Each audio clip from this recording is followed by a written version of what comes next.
red and gold coverage out there. The unofficial official. As this beat just slaps. You could just let this ride for the rest of the show. You ever want to just do a show like you played a basketball game? They got the beats blared, offense, defense. We should just do a radio show 4 hours. We just got different beats. I like it. Boom. When 95.7 first started, they would play music under the bed underneath the entire segment. Mm-hmm. Did you know that? No, I didn't know that. Yeah, just to be different. It's pretty sick. Yeah. It's pretty sick. I'd probably get too distracted, though. Again, there were certain lineups that weren't great at the beginning.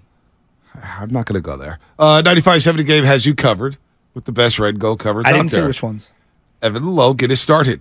Low Neil, get a dose of low. Low. Starts at 11 o'clock, the kickoff show. And, we got our baby, overtime. It's great to see overtime blossom. It's still a thing because Sterling Bennett, Mark Grandy, Alice Stiles, they'll have your instant reaction and analysis immediately following the whistle on overtime. Hear it all right here on 95.7 The Game. Immediately after the game. As soon as it's done, boom, there's Mark. There's Sterling. There's Alan Stiles. It's a kingmaker position. I mean, it is. And the best part about it is, and this is, honestly, Sterling, this is not any shot at any of you guys. We were so damn good, it took 3 of them to replace us.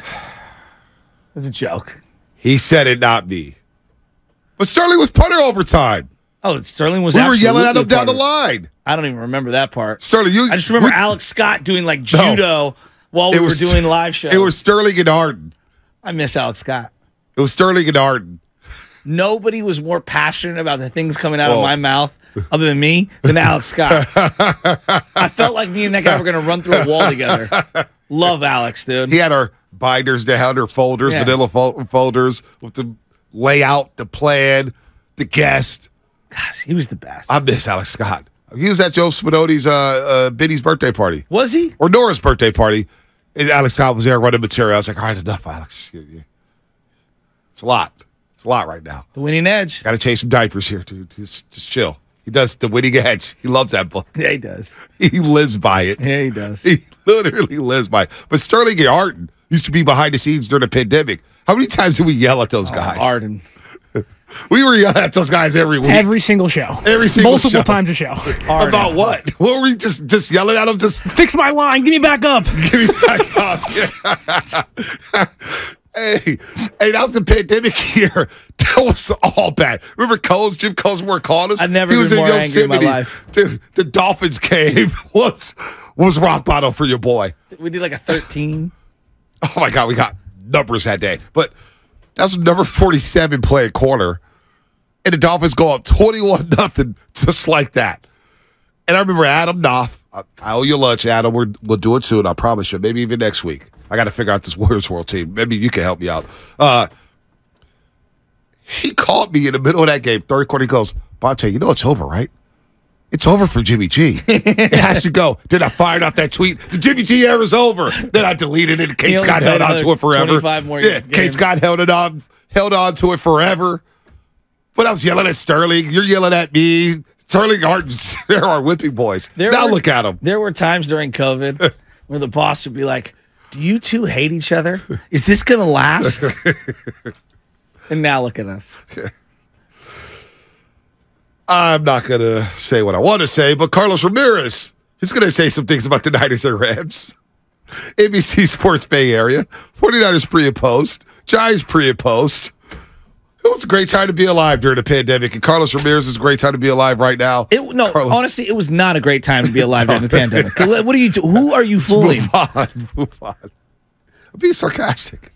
Right. It's horrible. It was a horrible We're only season. going to be in shelter in place for 2 weeks. It lasted like 2.5 years out doing here. Post-game shows from the nursery.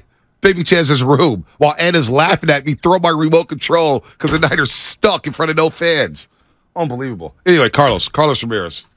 What's up, Carlos? No devil and angel this week. It's all about the Angels. Cumpleaños feliz, te deseamos a ti.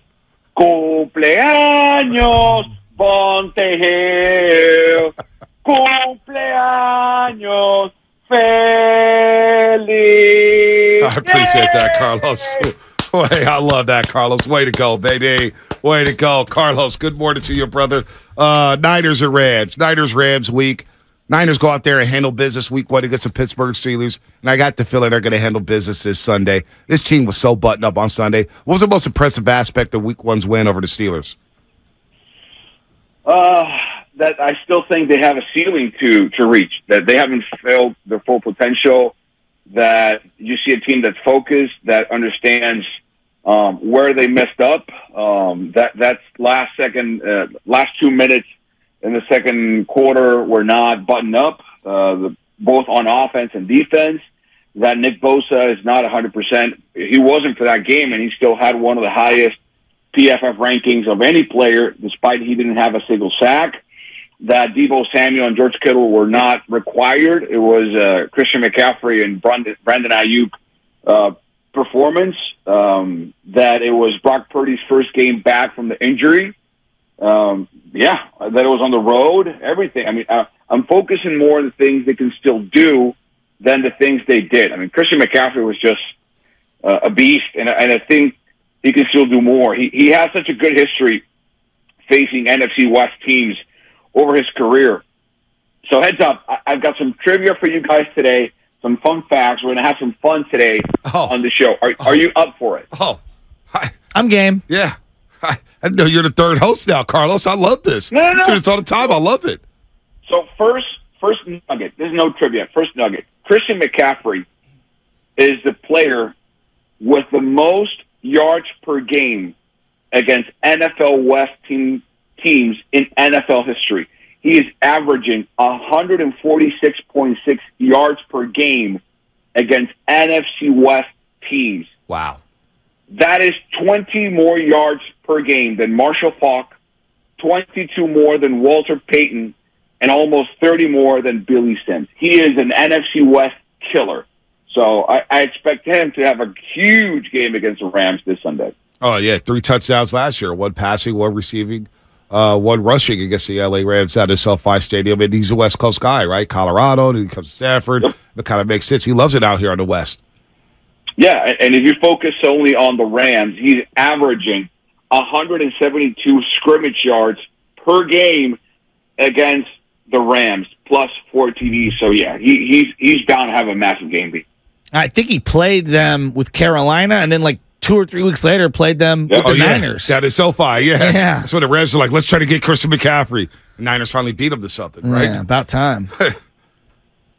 Yeah, and if I want to focus on the single play, guys, I think there was a single play on Sunday's game that just encompasses and signifies everything the 49ers meant in that game, their attitude, and what they want to convey as a team this year. And I was talking about it with Dante Whitner for a pregame meeting we have on Thursdays, and I asked him, is it possible in a football game where there's so many plays, can a single play determine the outcome or set the tone for that game if it's an early play? And he said, Carlos, absolutely. And I'm talking about the Fred Warner hit on Najee Harris. That hit shook the entire Steeler game. And that, to me, Joe and B, that single play encapsulates everything the 49ers mean as a team, what they want to convey and communicate as a team. We're going to kick your ass, deal with it. That's it. Well, the Hitman put one of the greatest hits early in the game in the history of 49er football on Pierre Thomas. Oh, my gosh. Where he KO'd him before he even hit the ground. Right. I mean, Dante Whitner was ripping his chin straps off, and the ball was in the middle of the air. It was the most incredible play of all time. I was in the top of Candlestick, and I felt it. Yeah, absolutely. So if I want to focus, you're asking me what's the most impressive thing. I think I told you, but if I want to focus on one play, the one moment, that to me was the most impressive moment of the game. Najee Harris did not want any part of that game after that, and neither did the Steelers offense. How many times have I talked about that play? I can't get over the play. I can't get over the way Fred Warner. It's the most violent I've ever seen him play linebacker. I mean, he really set the tone. He looks bigger. He looks stronger. He looks faster. And the Pittsburgh Steelers basically tapped out after that play. I thought the game basically was over. Now, it wasn't over. I've seen the Niners have work to do, but literally it was over. Their soul was sapped out after that hit. C-Ram, I thought you were going to throw some trivia my way. I wanted to beat Bonte in some trivia. Oh, yeah, there we go. No, do you want trivia now? Do you yes, want it now? yes. Yeah, we want it right now, I want my Carlos. cake Right now, and I want to eat it We want it right now. right now. We're not patient Let's go followers. with trivia. Let's go with trivia, right? This is since 1970, okay? Since 1970. Since the merger. Christian McCaffrey has had 150-plus scrimmage yards, right, in 27% of his career games. That's a really high number. That is second highest percent of career games with at least 150-plus scrimmage yards since 1970. There's only one player Gale Sayers. in NFL history with a higher percentage of plays with 150-plus scrimmage yards. Who is he? 150 scrimmage Since yards. 70, though? Since 1970. Yeah, so I'm going to go. We're looking for a player with a higher percentage O.J. of games Simpson. played with more than 150-plus scrimmage yards. Yeah, I'm going to go O.J. Simpson. I'll go. Although I want to say Walter Payton. I'm going to go Thurman Thomas. That's a good one. The correct answer, with 30.1% of games, career games played, with over 150 scrimmage yards, is the one and only Hall of Famer, Barry Sanders. I was going wow. to say Barry Sanders, too. Barry Sanders is the player with the most amount of career percentage games with over 150 That's plus. insane. Isn't that crazy? That is insane. Well, it's even more crazy because he was the only guy on that team. Well, right. And then number 3, you're going to love this. Number 3 all time with 26.3% of games played with over 150 scrimmage yards. Arian Foster. Oh, yeah. He was great for Houston. That he had a great run, yeah. But he was also good. thinks that the league is scripted, so I don't know. He's kind of a wackadoodle. Yeah, so that's who Christian McCaffrey's chasing, guys. If he gets another one this week, he'll bump it up and be one step closer to Barry Sanders. Do you have any more trivia? No, not today. What I do bring up today, well, yeah, you know what? I do have another one.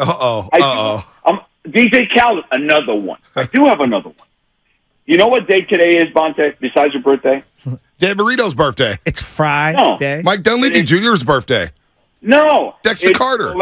It's Roberto Clemente Day today. Oh, yes, it is. It's one of my dad's favorite players of all time. Yeah. So Roberto Clemente's career wins above average is 94.8. That is the 37th highest in MLB history, which is insane. There's only one Latino player with a higher career WAR than Roberto Clemente. Who is he? High career WAR than Roberto I'm going to say Clemente. A-Rod or Albert Pujols. Barry Bonds? No, he's Latin. I don't count. Roberto. I don't count A-Rod. Ronald You don't Acuna count Jr. A-Rod? All right, Ronald Acuna Jr. No, it's career WAR, so it would have to be added up. So, I mean, it's not Juan Marichal. I'm going to say, I'm going to go with, I want to say Manny Ramirez or David Ortiz, but I don't think defensively they got enough a positive WAR. I'm going to go Albert Pujols. Is that your final answer? Yeah. Bro? Yeah. Roberto Alomar. With 101.5, 29th in history, the great Albert Pujols is the highest player in MLB history, Latino player in terms of WAR. Where's Alomar at on that list? Roberto Alomar. You are correct, my dear Joe Shafty. Roberto Alomar, where's he at on that list? Oh, he's way down. Yeah. Really? He's a home run hitter, so. Oh, yeah. Down. Yeah. WAR is heavily weighted towards slugging percentage. Yeah, I see. And, OPS and things like that. It's a stat I never got into. The third highest, Hispanics, Adrian Beltre. That doesn't surprise me. I mean, 500 career home runs, played forever, elite defender, even though defense isn't as highly rated. I like that. Wow, that's interesting. That's really interesting. I like that. Roberto Clemente Day. All right, how's Sunday end up? Roberto Clemente Day. How's Sunday going to end up here, man? I feel like the Niners are going to beat these boys down, Carlos. What do you guys have planned on the pregame show, too? I mean, how are you hyping this game up on NBC? Well, we're talking about first of all, I agree. I think the 49ers are going to put on a clinic and just show what the Rams really are, which is a good team, not a great team. We're going to have that hit. We're going to focus and feature on how a hit can change the outcome of a game. You cannot miss what Dante Whitner thinks about the Rams and specifically about Akello Witherspoon. He has a breakdown and some words will be said on Sunday pregame live. By the way, it's going to be on NBC Sports Bay Area Plus because we do have a Giants game on Sunday, so don't miss it. There's some numbers that really stand out to me about the 49ers and the Rams, how they stack up, how they match up for this game. The Niners didn't really use any play action on Sunday. They're currently 29th. I know it's just a game and a half if you count the Eagles and the Vikings. We didn't really see a lot of play action by the Niners on Sunday, so I do expect them to perhaps showcase a bit more of that. I expect Matthew Stafford to throw picks. Last games, or since 2021, facing the 49ers, he's got 5 touchdowns and 5 interceptions with 6 giveaways. Dante calls him Matty Miscue, which I think is a great nickname for him. I expect that. I don't expect Aaron Donald to wreak any havoc, and I do expect Nick Bosa to come up on top. Since 2021, when they go head-to-head, and I love this one. You don't love this one, guys. Whenever they face each other, Nick Bosa is 4-0 against Aaron Donald. Nick Bosa has 5 sacks to Donald's 0. They both have 6 TFLs, but Bosa has 12 QB hits to Aaron Donald's 2. So maybe 99 is going to try and do some havoc, wreak some havoc, and change that trend.